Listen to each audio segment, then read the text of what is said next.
से करीब 5000 साल पहले समुद्र के बीच बसी थी एक भव्य नगरी, जहां बड़े बड़े 9 लाख से भी ज्यादा महल थे, जिसमें हीरे और सोने के साथ ही 7 और भी कई अमूल्य रत्नों से कारीगरी की गई थी।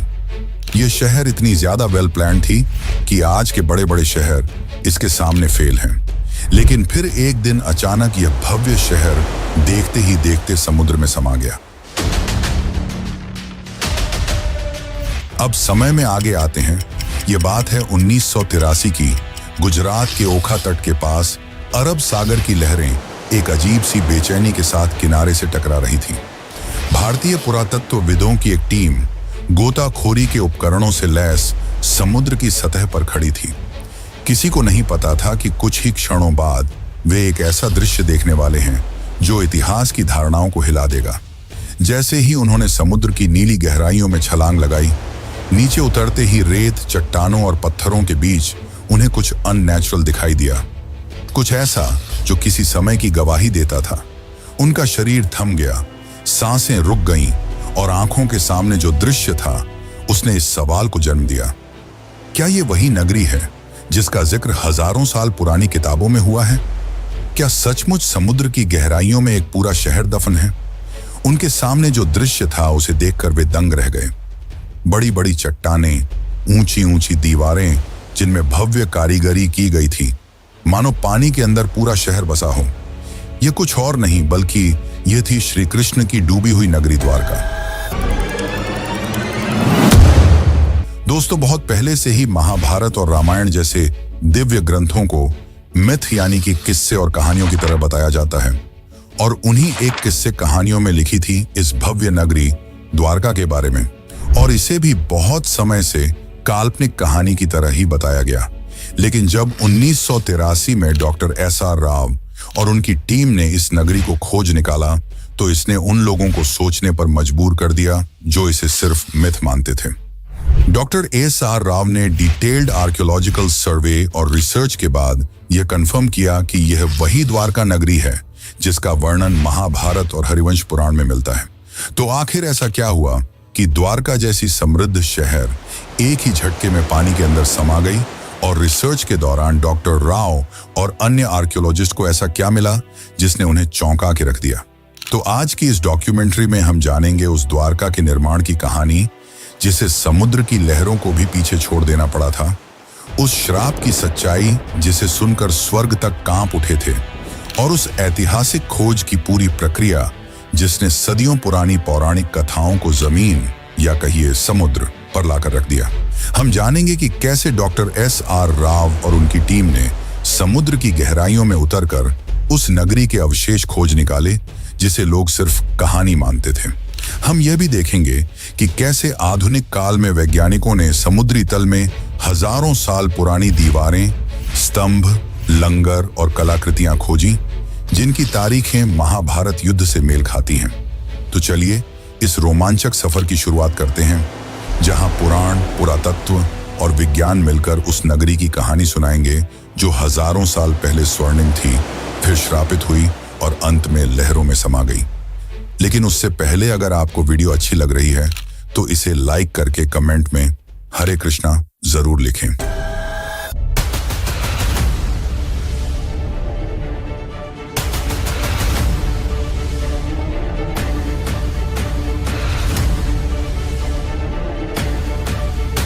Dwarka and came to the conclusion that it was the Dwarka of Mahabharata.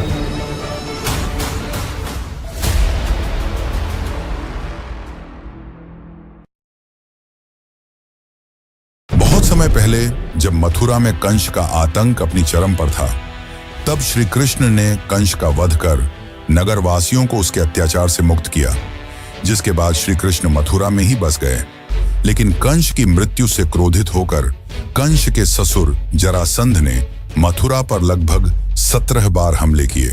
हालांकि इन हमलों में जीत श्री कृष्ण की ही हुई, पर बार बार इन हमलों से परेशान होकर श्री कृष्ण ने मथुरा छोड़कर चले जाना ही उचित समझा, और इस निर्णय ने उन्हें प्रेरित किया एक असाधारण नगरी के निर्माण करने का, जो थी द्वारका। श्री कृष्ण समुद्र तट पर गए और समुद्र देव से प्रार्थना की, हे वरुण देव, मुझे मेरी प्रजा के लिए शांति और सुरक्षा चाहिए। मुझे अपनी गोद से एक टुकड़ा भूमि दो जहां मैं एक नई नगरी बसाऊं। वरुण देव मुस्कुराए और उन्होंने श्री कृष्ण को समुद्र के बीच 12 योजन यानी कि लगभग 153.6 किलोमीटर भूमि दान में दी, जिसके बाद गॉड ऑफ आर्किटेक्ट यानी कि भगवान विश्वकर्मा को इस नगरी के भव्य निर्माण का कार्य सौंपा गया। अंततः उन्होंने इस भव्य नगरी का निर्माण संपन्न किया। महलों की ऊंचाई जैसे आकाश को छू रही थी, दीवारें सोने की थीं, फर्श चांदी के। नगर के चारों ओर विशाल द्वार थे, इसीलिए इस नगरी का नाम पड़ा द्वारका यानी द्वारों का नगर।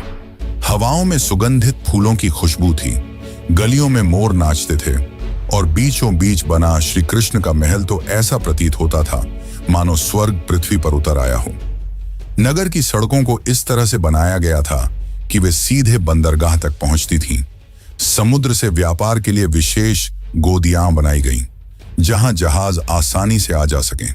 शहर में जल आपूर्ति के लिए सिंचाई प्रणाली थी, जो उस काल में अत्यंत दुर्लभ मानी जाती थी। स्वच्छ जल के तालाब, हरे भरे बाग और सजे हुए बाजार इस नगरी को न केवल सुंदर बल्कि पूरी तरह आत्मनिर्भर बनाते थे। भागवत पुराण के अनुसार द्वारका में कुल 900 से अधिक भव्य महल थे, जो चंद्रकांत, हीरा, मणि और सोने से बने थे। श्री कृष्ण ने स्वयं उन महलों को अपने प्रियजनों के लिए बनवाया था। बलराम, रुक्मिणी, सत्यभामा, जाम्बवती और अन्य रानियों के लिए अलग अलग राजमहल। ये महल न सिर्फ वास्तुकला का चमत्कार थे, बल्कि अध्यात्म और भक्ति का प्रतीक भी। लेकिन यह अंत नहीं था।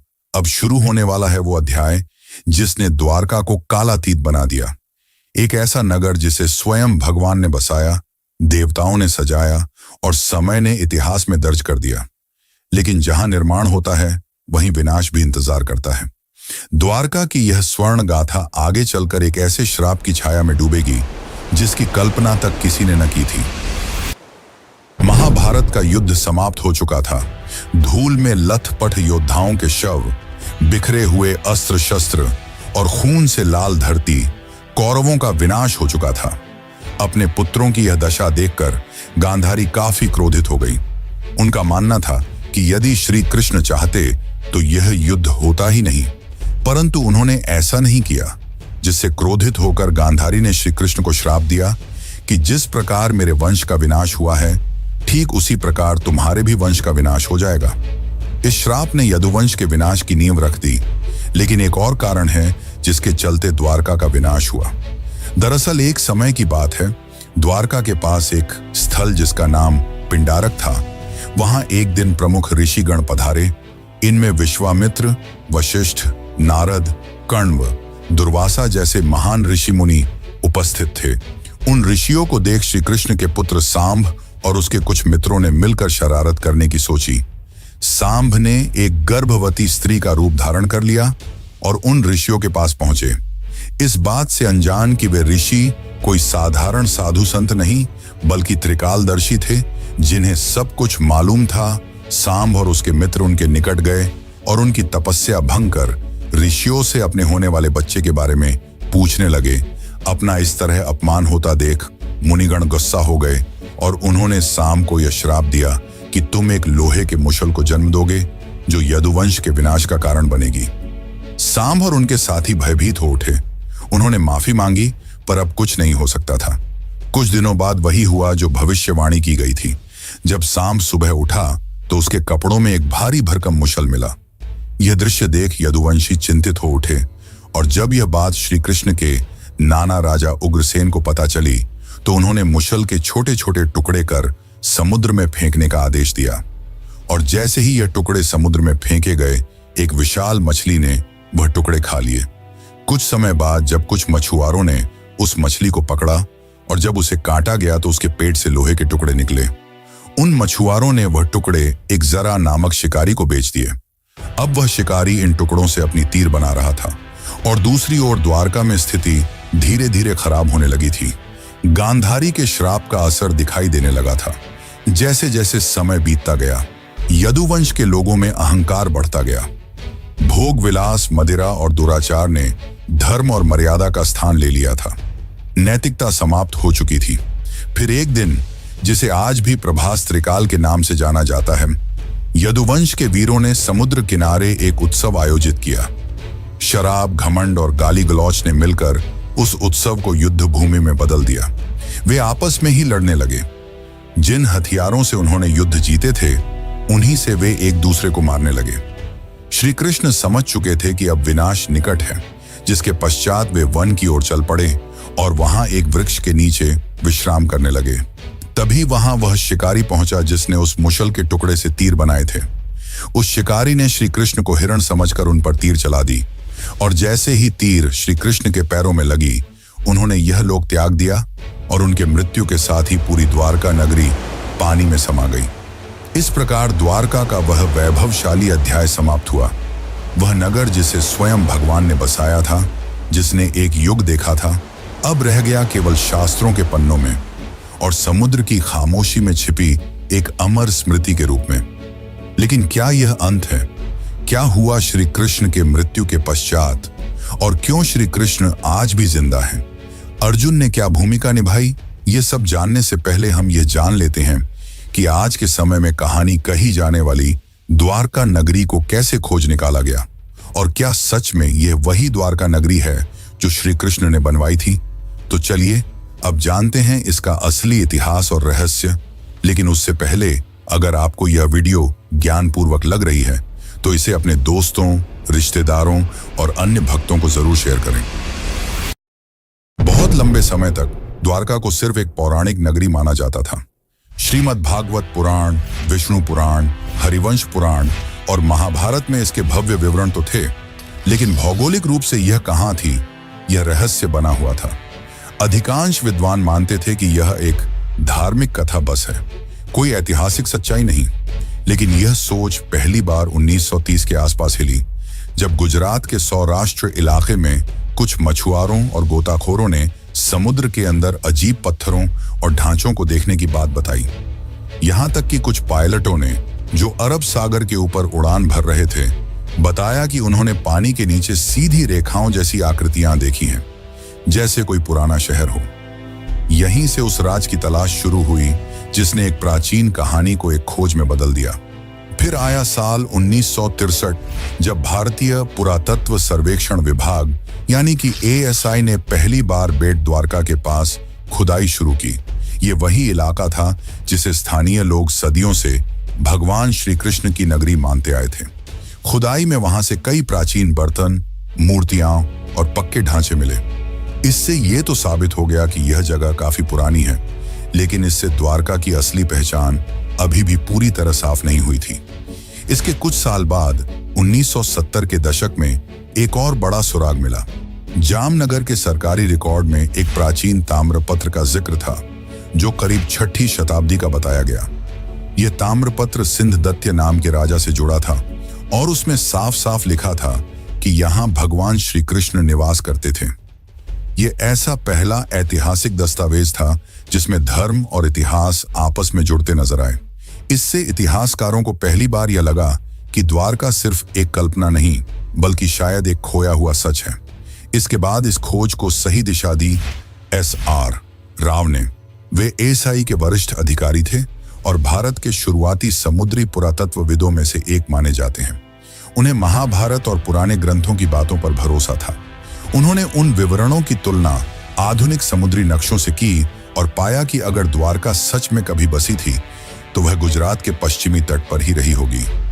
इसी सोच से 1979 में भारत में पहली बार समुद्र के नीचे पुरातात्विक खोज की नींव रखी गई। डॉक्टर राव ने गोवा स्थित नेशनल इंस्टीट्यूट ऑफ ओशनोग्राफी यानी कि NIO की मदद ली और एक नई खोज का अभियान शुरू किया। यह काम आसान नहीं था। न तो उस दौर में भारत के पास अच्छे उपकरण थे, न ही आधुनिक तकनीक। फिर भी उन्होंने स्थानीय मछुआरों, गोताखोरों, पुरानी नावों और शुरुआती सोनार तकनीक की मदद से समुद्र के अंदर छिपे राज को ढूंढना शुरू किया। और इसी दौरान समुद्र की सतह के नीचे उन्हें कुछ ऐसे ढांचे दिखाई देने लगे जो किसी भी नजरिए से प्राकृतिक नहीं लगते थे। वहां पत्थरों की लंबी दीवारें थीं, बड़े बड़े खंभे थे और ऐसे लंगर भी मिले जो साफ बताते थे कि वहां कभी जहाज आते जाते रहे होंगे। यानी ये जगह एक पुराना बंदरगाह रहा होगा। लेकिन ये तो बस शुरुआत थी, असली खुलासे तो अभी बाकी थे। 1979 की खोज ने एक ऐसा दरवाजा खोल दिया था जिसके पीछे छुपी थी एक बहुत पुरानी, लगभग भूली हुई कहानी। अब 1980 का दशक उस कहानी को सच साबित करने की जिद बन चुका था, और इस जिद की सबसे बड़ी वजह थे doctor S.R. Rao. Doctor Rao को महाभारत और पुराणों में लिखी बातों पर पूरा भरोसा था। उन्होंने उन ग्रंथों के नक्शों और विवरणों को पढ़ा, समझा और फिर आधुनिक समुद्री मानचित्रों से मिलाया। उन्हें यकीन था कि श्री कृष्ण की वो नगरी, जिसे दुनिया ने बस एक कहानी मान लिया था, वो कहीं ना कहीं अरब सागर के नीचे आज भी मौजूद है। लेकिन उनका ये सफर बिल्कुल भी आसान नहीं था। उस समय भारत में समुद्री खुदाई यानी कि मरीन आर्कियोलॉजी एक बिल्कुल नया क्षेत्र था। न सरकार के पास इस काम के लिए पर्याप्त पैसा था, न वैज्ञानिकों को इस बात पर भरोसा कि समुद्र के नीचे कोई शहर भी हो सकता है। बहुत सारे लोग इस प्रयास को बस धार्मिक सोच का हिस्सा मानते थे। कई लोगों ने डॉक्टर राव से कहा, पौराणिक कथाओं को इतिहास से जोड़ने का क्या फायदा, लेकिन उन्होंने कभी हार नहीं मानी। डॉक्टर राव ने ASI और गोवा के नेशनल इंस्टीट्यूट ऑफ ओशनोग्राफी के साथ मिलकर एक समुद्री अभियान शुरू किया। इंडियन नेवी के गोताखोरों की भी मदद ली गई, लेकिन चुनौती सिर्फ यह नहीं थी कि लोग विश्वास नहीं कर रहे थे। असली मुश्किल थी टेक्नोलॉजी और संसाधनों की कमी।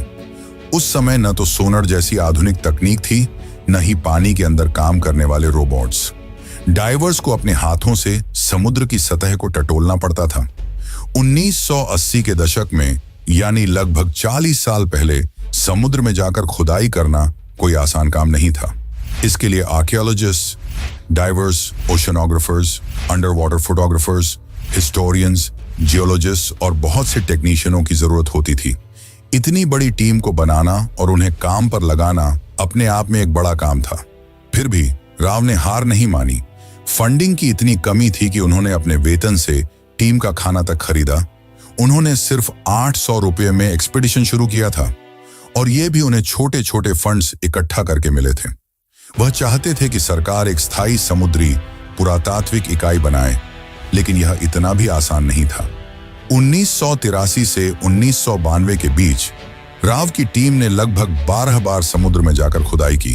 खोज के लिए बेट द्वारका और आसपास के इलाकों को चुना गया, और फिर एक एक कर सामने आने लगे ऐसे सबूत जिन्होंने न सिर्फ भारत को बल्कि पूरी दुनिया को चौंका दिया। गोताखोरों ने समुद्र के तल से लगभग 30 मीटर नीचे 560 मीटर लंबी पत्थरों की दीवार खोज निकाली। ये कोई प्राकृतिक बनावट नहीं थी, ये इंसानों द्वारा बनाए गए शहर की दीवार थी। उसकी बनावट वैसी ही थी जैसी महाभारत में द्वारका के वर्णन में मिलती है। फिर मिले 30 से भी ज्यादा पत्थर के खंभे, जो शायद किसी महल या भवन का हिस्सा रहे होंगे। ऐसे लंगर यानी कि एंकर्स मिले, जिनसे पता चलता था कि वहां से नौकाएं चला करती थीं। कुछ 3 छेद वाले एंकर भी मिले, जो उस समय की एडवांस नेविगेशन को दिखाते थे। इसके अलावा सील, लोहे और पीतल की वस्तुएं और मिट्टी के बर्तन भी मिले। इनकी कार्बन डेटिंग और थर्मोलुमिनेसेंस डेटिंग से पता चला कि यह चीजें 1500 ईसा पूर्व से लेकर 3000 ईसा पूर्व के बीच की हैं। और तो और एक बर्तन तो 9000 साल पुराना निकला, जिसने वैज्ञानिकों को भी हैरान कर दिया। परंतु दुनिया भर के बहुत सारे इतिहासकारों ने इसे मानने से इनकार कर दिया। उन्हें यह एक माइथ रिवाइवल यानी सिर्फ धर्म को प्रचारित करने की कोशिश लगी। लेकिन डॉक्टर राव का जवाब साफ था, मैं ग्रंथों को धार्मिक किताबें नहीं, ऐतिहासिक दस्तावेज मानता हूं। जब रोम, एथेंस और बाबुल जैसे शहरों की खुदाई हो सकती है, तो द्वारका की क्यों नहीं? साल 1990 आते आते टीम को 500 से ज्यादा आर्टिफैक्ट्स, एंशिएंट हार्बर वॉल्स और एक सुनियोजित शहर के संकेत मिल चुके थे। अब यह बात लगभग तय हो गई थी। द्वारका कोई कल्पना नहीं, वह एक असली, समृद्ध और व्यवस्थित सभ्यता थी जो समुद्र में समा गई। लेकिन अभी तो सिर्फ सतह खुली थी। असली राज तो समुद्र के और अंदर छुपा था, और वहीं से शुरू होता है अगला अध्याय। 1990 तक डॉक्टर S.R. राव और उनकी टीम ने साबित कर दिया था कि द्वारका सिर्फ एक पौराणिक कथा नहीं, बल्कि एक डूबी हुई सच्ची सभ्यता थी। लेकिन अब जरूरत थी और भी ठोस वैज्ञानिक सबूतों की, ताकि दुनिया भी मान ले कि भगवान श्री कृष्ण की द्वारका असली थी और वाकई समुद्र में समा गई थी। इन सबूतों से यह तो साबित हो गया था कि द्वारका सिर्फ किस्से कहानियों में नहीं बल्कि सच में थी और काफी ज्यादा वेल प्लान थी। लेकिन उस समय फंडिंग की कमी की वजह से इसके रिसर्च को रोक दिया गया। फिर साल 2001 में इस दिशा में एक बहुत बड़ा कदम उठाया गया। भारतीय पुरातत्व सर्वेक्षण और NIOT यानी कि national institute of ocean technology ने मिलकर एक बड़ा वैज्ञानिक अभियान शुरू किया। जगह चुनी गई कच्छ की खाड़ी और बेट द्वारका का इलाका। इस बार अभियान में सिर्फ पुरातत्वविद ही नहीं बल्कि समुद्र वैज्ञानिक, भूगर्भ शास्त्री, नौसेना के गोताखोर, सोनार तकनीक के विशेषज्ञ और इंटरनेशनल कार्बन डेटिंग लैब्स भी जुड़े थे। इस खोज की कमान संभाली थी डॉक्टर आलोक त्रिपाठी, जो ASI के समुद्री पुरातत्व निदेशक थे, और उनके साथ थे डॉक्टर राजीव निगम, जो उस समय CSIR के मरीन साइंस प्रमुख के रूप में काम कर रहे थे। इस बार की खोज पहले से अलग थी। ये हाईटेक थी। इसमें अब सिर्फ आंखों से नहीं बल्कि मशीनों से खोज की जा रही थी। 2001 से 2007 तक समुद्र के अंदर का पूरा हाइड्रोग्राफिक सर्वे किया गया।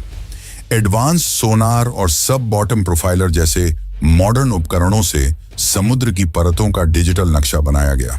वैज्ञानिकों ने करीब 40,000 वर्ग मीटर का समुद्र का हिस्सा स्कैन किया और जो मिला उसने सबको हैरान कर दिया। समुद्र की गहराई में मिले ये बहुत बड़े चौकोर पत्थर के ब्लॉक, जो किसी नगर की नींव जैसे लगते थे। चूना पत्थर यानी कि लाइमस्टोन के टुकड़े, जो शायद किसी शानदार इमारत के अवशेष थे। टेराकोटा सील्स, जिन पर पुराने चिन्ह बने थे। पुराने लंगर जो बताते थे कि यहाँ कोई एंशिएंट बंदरगाह था। साथ ही नाली और सिंचाई व्यवस्था, जो दिखाती थी कि उस समय का शहर कितनी सोच समझकर बसाया गया था। अब बारी थी सबसे बड़े टेस्ट की, कार्बन डेटिंग की। सभी आर्टिफैक्ट्स को भारत और विदेश की प्रयोगशालाओं में भेजा गया और जब नतीजे आए तो वैज्ञानिकों और इतिहासकारों को भी झटका लगा। कई चीजें करीब 9,000 साल पुरानी निकली, यानी ये तो हड़प्पा सभ्यता से भी पहले की थी। कुछ टुकड़ों की उम्र 5,000 साल तक पुरानी पाई गई, जो महाभारत और द्वापर युग से मेल खाती है। डॉक्टर राजीव निगम ने कहा कि महाभारत में लिखा है कि द्वारका समुद्र से निकाली गई जमीन पर बसी थी और भूगर्भ शास्त्रियों की रिपोर्ट से भी यही पता चला कि समुद्र ने बाद में उसी जमीन को वापस निगल लिया। सोनर मैपिंग से यह भी पता चला कि जैसे जैसे समुद्र का स्तर बढ़ा, मंदिर और घर धीरे धीरे आगे खिसकते गए। यानी यह एक धीमा और क्रमिक डुबाव था, अचानक नहीं। AK सिन्हा, ASI के निदेशक ने बताया कि जमीन और समुद्र दोनों जगहों से जो अवशेष मिले हैं, उनके आकार, डिजाइन और बनावट में काफी समानता है, जो ये साबित करता है कि ये सब एक ही समय और संस्कृति से जुड़े थे। फिर आया साल 2007, जब नौसेना और ASI ने मिलकर तीसरा सबसे बड़ा अंडर वाटर एक्सकवेशन शुरू किया। पंचकुई बीच के पास से शुरू हुई इस खुदाई में लगभग 2 नॉटिकल मील के दायरे में फैली हुई मंदिरों की दीवारें, महल के खंडहर और जल निकासी प्रणाली मिली। यही वो पल था जब पहली बार दुनिया ने माना, द्वारका कोई कल्पना नहीं बल्कि एक सच है, एक पूरी सभ्यता जो समुद्र में समा गई। लेकिन फिर भी एक सबसे बड़ा सवाल बाकी रह गया, आखिर द्वारका डूबी क्यों? इसका धार्मिक दृष्टिकोण से तो हमने उत्तर जान लिया, अब जानते हैं वैज्ञानिक दृष्टिकोण से, और साथ ही जानेंगे आज के समय की द्वारका के बारे में। तो बने रहिए, क्योंकि हम जो आपको बताने वाले हैं वो आपको चौंका कर रख देगा। 2007 की खोजों ने यह साबित कर दिया था कि समुद्र की गहराइयों में कोई आम चीजें नहीं बल्कि एक पूरी बसी हुई और समृद्ध नगरी है। लेकिन एक सवाल अब भी रह गया था, आखिर ये नगर डूबा कैसे? क्या वाकई ये कोई श्राप था जैसा ग्रंथों में लिखा है, या फिर इसके पीछे कोई प्राकृतिक और वैज्ञानिक वजह थी? इन सवालों के जवाब ढूंढने के लिए वैज्ञानिकों ने रुख किया ओशनोग्राफी यानी कि समुद्र विज्ञान और जियोलॉजी यानी कि भूगर्भ शास्त्र की ओर। अब तक जो मिला था वो सब प्रमाण तो थे, लेकिन अब जरूरत थी समय को मापने की, ये जानने की कि जब द्वारका बसी थी तब समुद्र में ऐसा क्या हुआ जो वो सब कुछ निगल गया। इस पूरे शोध का आधार बना सी लेवल राइज थ्योरी। अमेरिका की SSCSM यूनिवर्सिटी के प्रोफेसर रेंस ने एक अध्ययन किया जिसमें अरब सागर के सी लेवल को 20,000 सालों के डेटा के जरिए ट्रैक किया गया था। इस रिसर्च के मुताबिक 9,000 साल पहले यानी करीब 11,000 साल पहले समुद्र का स्तर आज के मुकाबले 25 मीटर नीचे था। 5,000 ईसा पूर्व के बीच समुद्र अचानक बहुत तेजी से कई मीटर तक ऊपर उठ गया। वैज्ञानिक मानते हैं कि यह घटना किसी सुनामी या समुद्री आपदा का संकेत देती है। और यह सिर्फ अरब सागर में नहीं हुआ। जब वैज्ञानिकों ने दुनिया के बाकी हिस्सों से मिले सी लेवल डेटा से इस जानकारी की तुलना की तो कैरेबियन द्वीप, इंडोनेशिया और दक्षिण अमेरिका जैसी जगहों पर भी उस दौर में बड़ी बड़ी समुद्री हलचलें और सुनामी के सबूत मिले। इसका मतलब था कि यह घटना सिर्फ भारत तक सीमित नहीं थी, बल्कि पूरी दुनिया में उस समय कुछ बड़ा हो रहा था। और ठीक इसी समय महाभारत के अनुसार श्री कृष्ण ने पृथ्वी का त्याग किया था और कलियुग की शुरुआत हुई थी। अब सारे वैज्ञानिक और ऐतिहासिक सबूत एक ही तरफ इशारा कर रहे थे। द्वारका का डूबना कोई कल्पना नहीं, बल्कि एक सचमुच की ऐतिहासिक घटना थी जिसमें प्राकृतिक आपदा, समय का चक्र और शायद कर्मों की प्रतीकात्मक कहानी सब एक साथ जुड़ गए थे। और फिर आया साल 2024 जब भारत सरकार ने इस पूरे रहस्य को दुनिया के सामने लाने का फैसला किया। 25 फरवरी 2024 को प्रधानमंत्री नरेंद्र मोदी खुद गुजरात के पंचकुई बीच पहुंचे। उनके साथ थी भारतीय नौसेना, ASI, NIOT और वैज्ञानिकों की एक टीम जो स्कूबा डाइविंग से समुद्र की गहराइयों में जाने वाली थी, वहीं जहां श्री कृष्ण की नगरी कभी खड़ी थी। ये कोई आम डाइव नहीं थी, ये इतिहास से साक्षात्कार था। जैसे ही प्रधानमंत्री समुद्र में उतरे, वहां पत्थर के स्तंभ, लंगर, मंदिर की नींव और प्राचीन दीवारें दिखाई दी। मोदी जी ने खुद समुद्र की गोद में मोरपंख अर्पित किया, जो श्री कृष्ण की स्मृति और भारत की सनातन विरासत को फिर से जीवंत करने का प्रतीक था। इसके बाद उन्होंने द्वारिकाधीश मंदिर में जाकर श्री कृष्ण और रुक्मिणी माता के दर्शन किए। मंदिर की 52 गज की ध्वजा, जो हर दिन 5 बार बदली जाती है, आज फिर हवा में लहराई, मानो ये संकेत दे रही हो कि द्वारका की सच्चाई अब दुनिया के सामने है। आज की तारीख में द्वारका 2 भागों में बसी है। एक जो है जहां लाखों श्रद्धालु हर साल दर्शन के लिए आते हैं, और दूसरी जो समुद्र के नीचे है, जिसे आज पूरी दुनिया जानती है the lost city of Krishna के नाम से। इस 90 साल की खोज, संघर्ष और वैज्ञानिक यात्रा ने दुनिया को यह दिखा दिया कि श्रद्धा सिर्फ आस्था नहीं, वो इतिहास की नींव भी बन सकती है। द्वारका सिर्फ भारत की कहानी नहीं है, ये पूरी मानव सभ्यता की याददाश्त है, जो ये सिखाती है कि सत्य और संस्कृति को भुलाया नहीं जा सकता, चाहे वो कितनी भी गहराई में क्यों ना छुपा हो। और इसीलिए आज भी द्वारका जिंदा है, कभी मंदिर की घंटियों में, कभी समुद्र की लहरों में और अब वैज्ञानिक रिपोर्टों में भी। तो चलिए मित्रों, अब चलते हैं अपने आखिरी अध्याय की ओर। शताब्दियां बीत गईं, युग बदले, राजवंश मिटे, सभ्यताएं उगती और गिरती रहीं, लेकिन समुद्र वो आज भी मौन है, शांत, गूढ़ और रहस्यमयी। उसकी लहरों के नीचे दबी द्वारका की नगरी आज भी जैसे किसी इंतजार में है, न जाने किसके लिए। शायद उसके निर्माता श्री कृष्ण के फिर से लौट आने के लिए, या शायद इस धरती के इंसानों के उस बोध के लिए जब वे केवल इतिहास नहीं, अपनी आस्था में छिपे सत्य को भी पहचानना सीखें। द्वारका कोई कल्पना नहीं थी, वो एक यथार्थ था, एक स्वर्णिम यथार्थ जिसे एक श्राप ने लील लिया, एक समय ने छिपा दिया और एक समुद्र ने अपनी गहराइयों में समा लिया। लेकिन वह सत्य आज फिर उभर रहा है, टूटे स्तंभों में, पुरातत्व की रिपोर्टों में, सोनर की लहरों में और एक राष्ट्र की आस्था में। इस पूरी डॉक्यूमेंट्री ने हमें यह सिखाया कि आस्था और विज्ञान 2 विपरीत ध्रुव नहीं हैं, वे एक ही सत्य की 2 राहें हैं। एक राह हमें विश्वास दिलाती है और दूसरी उसे प्रमाणित करती है। द्वारका की कहानी बस एक शहर की कहानी नहीं है, यह उस संस्कृति की कहानी है जो अपने चरम पर भी विनम्र थी और अपने अंत में भी दिव्य। यह उस ईश्वर की नगरी की कहानी है जिसने अपने जीवन से कर्म का सार बताया और अपने अंत से संयम और स्वीकृति का।